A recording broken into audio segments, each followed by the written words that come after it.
ও বান্দা, তোর এত টেনশন কিসের রে? আমি আল্লাহ তো তোর জন্য আছি। সুবহানাল্লাহ।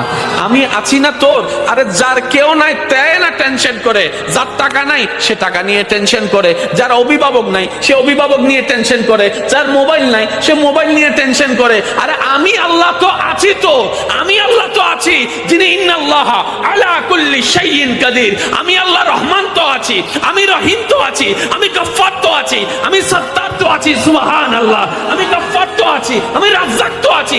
আরে আমি থাকতে তোর টেনশন কি? বান্দা বলে যে কথা তো ঠিক, যার নাই সে এনে টেনশন করে। আমার আল্লাহ যদি আমার থাকে, আমার তো টেনশন করার দরকার। তার মানে আমি এতদিন টেনশন করেছি, আসলে আমি আমার আল্লাহকে রাখতে জানি নাই। আমি আমার আল্লাহকে রাখতে জানি, আমি আমার আল্লাহকে ধরে রাখার মতো ধরে রাখতে জানি নাই, যার কারণে তো টেনশন আমাকে স্পর্শ করেছে।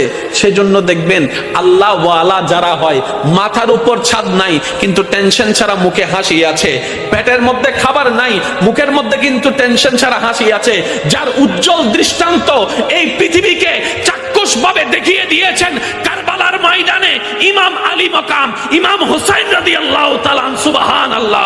পরিবার সবাই শত্রুদের তীরের ভিতরে ছিল, তলোয়ারের ভিতরে ছিল, কাফেলার মধ্যে খাবার নাই কিন্তু মুখে কোনো টেনশন নাই, পানি নাই কিন্তু মুখে কোনো টেনশন নাই, পরিবার শহীদ হচ্ছে মুখে কোনো টেনশন নাই।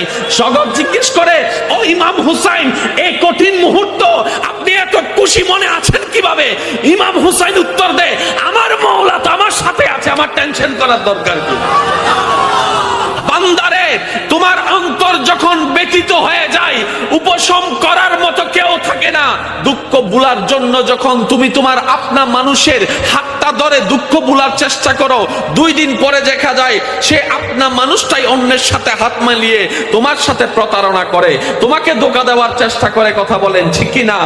বান্দারে, তুমি যখন অশ্রুসিক্ত নয়নে কান্না করতে থাকো, কার জন্য কি করেছি, কে আমার জন্য কি করেছে, সেই হিসাব মিলাতে মিলাতে বান্দা একবার দেখো না আমি রবের দিকে। সুবহানাল্লাহ।